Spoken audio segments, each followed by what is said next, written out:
샬롬. 오늘도 하나님 말씀 앞에 나오신 여러분 환영합니다. 우리 함께 기도하겠습니다. 하나님, 오늘도 우리에게 귀한 말씀 주시니 감사합니다. 이 말씀을 통해서 우리의 심령이 하나님 아버지 앞에 더욱더 가까이 나아갈 수 있도록 주여 이 시간에 역사하여 주시옵소서.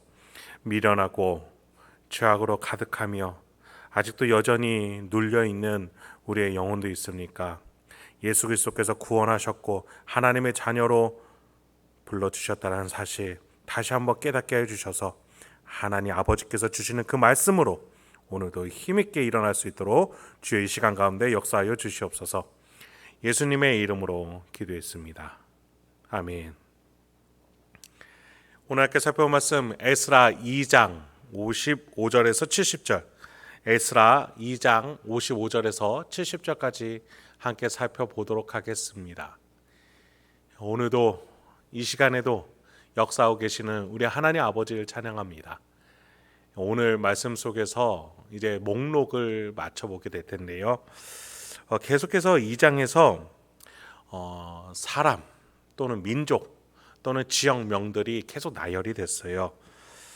그런데 오늘 본문에서는 조금 특이한 몇몇 가지 지점들이 나타납니다. 유다 민족이요, 여호수아 시대 때 땅을 가문과 가족별로 받게 되죠. 그리고 대대로 그 땅을 후손들에게 물려줬습니다. 하나님께서 이 땅에 언약의 의미를 부여하셨기 때문에 이스라엘 민족은 이 땅을 꼭 수호하고 지켜내야만 했습니다. 땅이 거룩한 것이 아니라 하나님이 그 땅에 언약을 넣어 놓으셨으니 그 땅을 지킴으로써 하나님과의 언약 관계를 지켜나가는 것이 이스라엘 백성들의 사명이었어요. 그래서 살다 보면 땅을 빼앗기기도 하고 때로는 거래를 하게 되기도 합니다. 그래서 하나님께서는 희년 제도를 주셔서 이스라엘 백성들이 50년마다 한 번씩은 다시 원래 주인에게로 되돌아가게끔 하는 제도까지 하나님은 마련해 두셨죠. 그렇습니다. 하나님의 약속이 의미가 부여되기 때문에 이스라엘 백성들은 그 땅을 소중하게 여겼고 바벨론 포로로 끌려가서 복귀하는 그 상황 속에서도 그 땅은 굉장히 중요했어요. 이 땅에 돌아오는 것도 중요하고 그 땅에 돌아가서 원래 자기가 살던 땅으로 들어가서 사는 것도 굉장히 중요했습니다.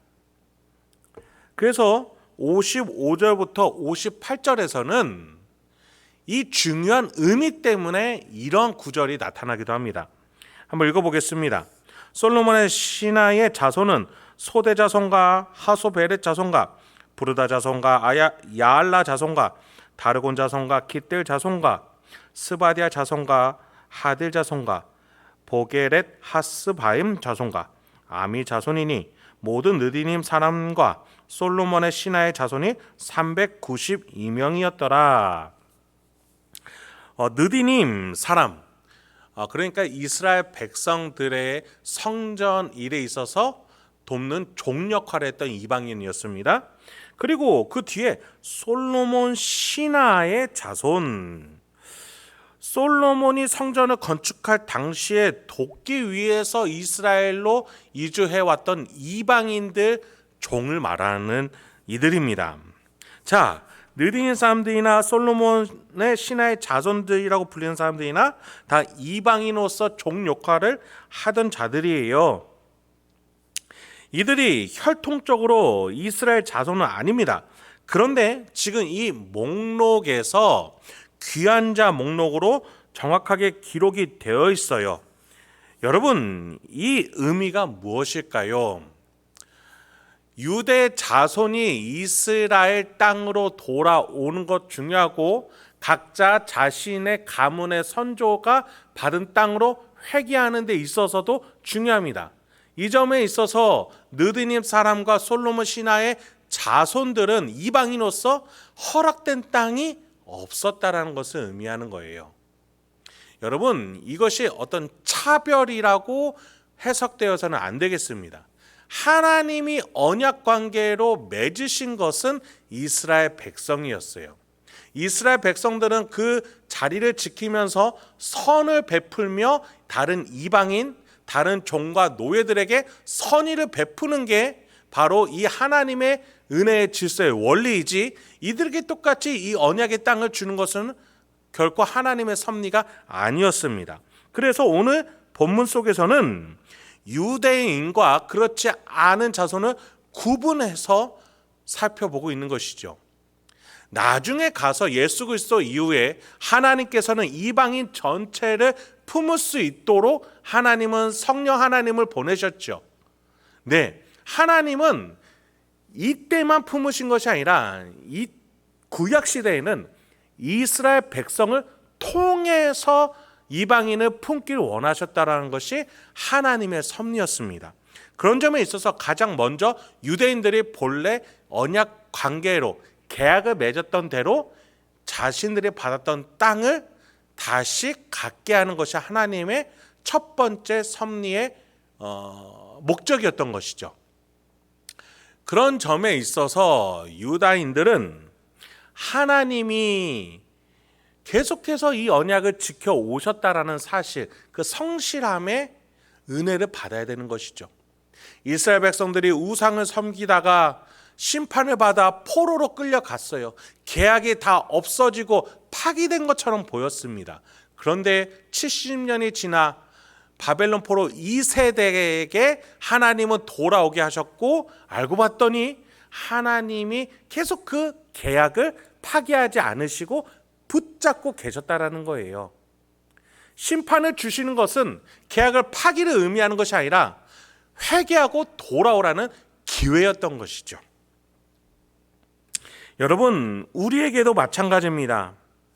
우리는 하나님 아버지 앞에서 죄를 지을 수도 있고요, 실수할 수도 있고요, 때로는 신앙의 슬럼프를 겪어 교회 공동체를 떠날 수도 있습니다. 그러나 하나님은 결코 구원하기로 작정한 어떤 영혼도 포기하지 않으시고 놓치지 않는다는 사실 기억하시기 바랍니다. 하나님은 결코 계약을 파기하지 않으세요. 파기하는 것은 우리 쪽이죠. 그렇기 때문에 내가 하나님께로 언제든지 돌아간다면 하나님은 여전히 두 팔을 벌려 우리를 안을 준비를 하고 계시다는 사실 잊지 마시기 바랍니다. 59절부터 60절 계속해서 보도록 하겠습니다. 데멜라와 델하르사와 그룹과 이 땅과 인멜에서 올라온 자가 있으나 그들의 조상의 가문과 선조가 이스라엘에 속하였는지 밝힐 수 없었더라. 그들은 들라야 자손과 도비야 자손과 느고다 자손이라 모두 652명이요. 자, 여기서도 마찬가지입니다. 족보에서 확인이 되지 않는 자들이 또 있었나 봐요. 하나님이 분배해 주신 땅을 다시 받아야 되는데, 그러려면 족보 속에서 이들이 확인이 돼야 되는데 확인이 되지가 않는 것이죠. 그래서 이때 당시에 스룹바벨은 이들을 잠시 보류시켜 놓는 결정을 하게 됩니다. 이들에게 공평하게 땅을 나눠주는 것이 먼저가 아니라 하나님으로부터 시작되는 언약 관계, 계약 당사자이냐 아니냐가 중요했다라는 것이에요. 계약 당사자이라면 그 땅에 와서 하나님의 보호 속에서 해야 하는 역할이 분명하고, 그렇지 않다면 그렇지 않은 위치에서 받는 은혜가 또 다르기 때문이에요. 그런 점에 있어서 여러분, 우리에게도 이 영적 원리를 대입해 봤으면 좋겠어요. 하나님께서는 우리를 신자로 먼저 불러주셨어요. 비신자들은 우리를 통해서 은혜 받기를 기다리고 있는 자들임을 기억하시기 바랍니다. 그래서요, 여러분, 우리가 오늘 나 혼자 은혜 받기 급급해서 꾸역꾸역 살아가는 것은 결코 좋은 모습이 아닙니다. 속히 하나님께 은혜 받으십시오. 속히 신앙을 회복하십시오. 속히 내 안에 살아계신 성령 하나님의 운행하심을 얼른 회복하십시오. 그리고 우리는 다른 이를 섬기러 나아가야 합니다. 그것이 하나님의 목적이었고 하나님의 영적인 질서의 순례이기 때문이에요. 그것을 흘려낼 때 나에게 더 큰 은혜들이 주어진다는 사실 잊지 마시기 바랍니다. 여러분, 그런 의미에 있어서 하나님의 이 언약적인 원리는 구약 시대나 신약 시대나 동일하게 작동이 되고 있기 때문에 이 본문 말씀이 지금 우리에게도 의미가 있을 수 있는 것이죠. 자, 61절에서 63절에서도요. 동일하게 언약적 관계에 포함되지 않는 자들을 꼭 기록하는 본문을 확인할 수 있습니다. 제사장 중에는 하바야 자손과 학고스 자손과 바르실레 자손이니 바르실레는 길르앗 사람 바르실레의 딸 중에 한 사람을 아내로 삼고 바르실레의 이름을 따른 자라. 이 사람들은 계보 중에서 자기 이름을 찾아도 얻지 못하므로 그들을 부정하게 여겨 제사장의 직분을 행하지 못하게 하고 방백이 그들에게 명령하여 우림과 둠빔을 가진 제사장이 일어나기 전에는 지성물을 먹지 말라 하였느니라. 아까 방금까지는 일반 지파 또는 외국인과 유대인 이 구분점에서 살펴봤다면 61절부터서는 제사장 중에는 즉 레위 지파 중에서도 제사장 직분을 감당하는 자손에 대한 이야기가 나와요. 여기를 이 영역을 따지는 데 있어서도 족보에서 계보에서 확인이 되지 않는 이들이 나타났죠. 하나님이 특별하게 계약 관계로 맺은 레위 지파 제사장 자손이 분명하게 있어요. 그 계보에서 확인이 되지 않는 자들을 향해서 지성물을 먹지 말라. 하나님이 허락하신 그 은혜의 질서에 따라서 주어지는 것들이 다르기 때문에 계보에서 허락이 되지 않는다면 먹지 말라라는 거예요. 이건 차별이 아니라 하나님이 은혜 주시는 그 방도에 따라서 행하라는 것이죠. 하나님이 제사장 자손에게 주는 것이 다르고요. 하나님이 유다 지파 자손에게 주시는 것이 달랐어요. 또 하나님이 이방인에게도 주시는 것이 달랐어요. 하나님은 이 모든 자들을 사랑하시는데 각각의 역사하는 방법과 하나님의 일하시는 섭리가 다 달랐어요. 가장 먼저는 제사장이요, 그 다음에는 유대인이요, 그 다음에는 이방인이었습니다. 하나님께서 남자를 아담을 지으시고 여자 하와를 지으셨듯이 또 하와를 통해서 자녀를 낳게 하셨듯이 하나님은 각자 섭리를 가지고 일하게끔 역사하시고 언약관계를 맺어오셨어요. 그런 점에 있어서 제사장이 일반 지파 사람들을 품어야 했고 일반 유대인들은 외국인들을 품으며 그들에게 다윗과 솔로몬 시대처럼 하나님의 은혜를 퍼뜨릴 줄 알아야 했었어요. 그런 점에 있어서 이 언약관계를 침범하는 일이 있어서는 안 되게끔 지성물을 먹지 말게끔 분명하게 스룹바벨은 구분짓게 했다라는 것이죠. 그리고 나서 이제 64절부터 70절까지는 이제 이 결단자들의 목록을 마치고 종합적으로 결론을 내게 됩니다. 온 회중의 합계가 42,360명이요. 그 외에 남종과 여종이 7,337명이요. 노래하는 남녀가 200명이요. 말이 736이요. 노새가 245요. 낙타가 435요. 나귀가 6,720이었더라. 어떤 족장들이 예루살렘에 있는 여호와의 성전터에 이르러 하나님의 전을 그곳에 다시 건축하려고 예물을 기쁘게 드리되 힘 잘하는 대로 공사하는 금고에 드리니 금이 6만 천 다리기요 은이 5천만에요 제사장의 옷이 100벌이었더라. 이에 제사장들과 레위 사람들과 백성 몇과 노래하는 자들과 문지기들과 느리는 사람들이 각자의 성읍에 살았고 이스라엘 무리도 각자의 성읍에 살았더라. 이렇게 결론을 맺으면서 이 포로 귀환의 의미를 다시 한번 새깁니다. 첫 번째로 총 인구수가 4만 2천여 명이 됩니다. 두 번째로 남녀 종과 가축의 수까지 세세하게 기록하며 그 규모를 짐작하게 해줘요. 그리고 나서 68절에서 하나님의 성전의 터에 도달하게 됩니다. 그리고 그곳에서 예물을 드리게 돼요. 여기서 목적이 나타나는 거예요. 이 4만여 명이 온 이유와 목적 무엇입니까? 하나님의 임재를 다시 한번 바라면서 그 하나님이 약속하셨던 언약 관계, 그것이 아직도 유효하다라는 증거로서 성전을 세우고자 했던 것이죠. 그 목적을 위해서 이제 각각 자신의 가문의 성읍에 살았고라고 70절에 나오죠. 그리고 이들이 공사 대금으로 모으게 됩니다. 금 6만 다릭, 페르시아 시대의 단위였어요. 1다릭이 8.5g이니까 6만 다릭은 대략 500톤 정도의 금양이 됩니다.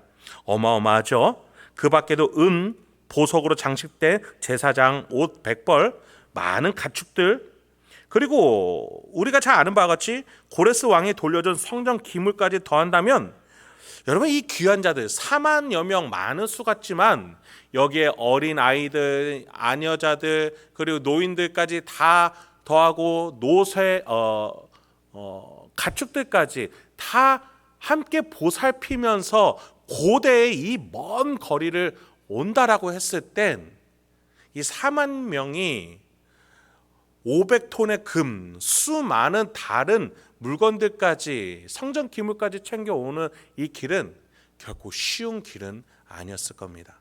분명한 목적이 있어야만 이 길을 갈 수 있는 것이죠. 어렵고 힘들고 고난의 이 광야길을 걸으면서 어린 자녀에게 왜 우리가 알지도 못하는 그 땅에 가야 되는지, 하나님의 언약과 하나님의 언약에서 성취로 하나님이 우리와 임재하고 계시다라는 사실을 증거로 세우는 성전을 세우는 데 있어서 그 자녀들에게 그것들을 언급해 줬을 거예요. 마침내 여호와의 성전 터, 무너졌지만 그 터에서 다시금 돌을 쌓고 성전을 세우는 그 과정 속에서 참다운 신앙 교육이 이루어졌겠죠. 여러분, 오늘 우리도 마찬가지입니다. 하나님께서 우리와 약속해 주셨어요. 예수님과 성령님이 우리와 함께 약속해 주시고 증거해 주고 계세요. 내가 너희와 함께 하리라. 내가 너희에게 말할 바를 가르쳐 주리라. 고아와 같이 두지 아니할 것이다. 그 약속을 믿으시면서 오늘도 곳곳에 하나님의 처소, 하나님의 임재의 장소가 되는 각각의 이웃들을 섬길 수 있는, 그곳에 하나님의 나라와 하나님의 전을 세울 수 있는 저와 여러분, 사랑과 섬김으로 나아갈 수 있는 저와 여러분이 되게 소망합니다. 그렇게 오늘도 하나님의 자녀답게 명예롭게 살아가시는 우리가 되길 소망합니다. 함께 기도하겠습니다. 하나님, 오늘도 우리에게 귀한 말씀 주시니 감사드립니다. 오늘도 이 말씀을 통해서 내가 이 인생을 어떤 목적과 방향, 태도로 살아야 되는지 다시 한번 깨닫고 재정립할 수 있는 이 시간 되게 하여 주시옵소서. 우리 심령 가운데에 번민과 혼란과 고통과 고뇌가 있습니다. 주여, 하나님이 없으면 우리 인생은 너무나 힘들 수밖에 없습니다. 하나님 앞에서 우리의 마음이 정돈되게 하여 주시고 내 인생 방향 올바로 잡아 명예롭게 살아갈 수 있도록 주여 이 시간에 용기와 또 실천할 수 있는 지혜 허락하여 주시옵소서. 예수님의 이름으로 기도했습니다.